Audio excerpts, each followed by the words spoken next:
Shalom Uvracha, dans nos cours concernant la sortie d'Égypte, nous avons parlé donc de la capacité du peuple d'Israël de sortir de cette prison, de ce contexte égyptien, qui n'est pas seulement un pays ou un État, mais qui est plutôt un état de conscience.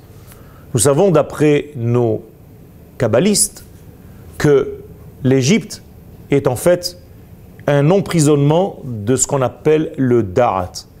Le Da'at, l'une des sphères, des 10 sphères dans la Kabbalah, est la responsable du lien entre les différents degrés de ce monde.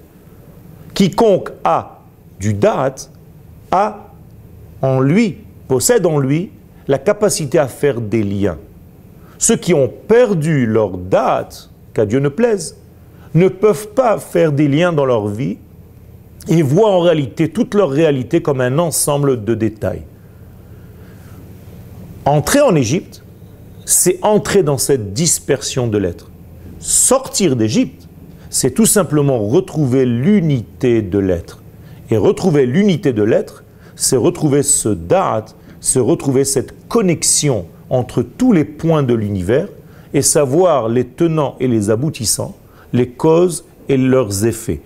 Ça, c'est la véritable sortie d'Égypte au niveau ésotérique.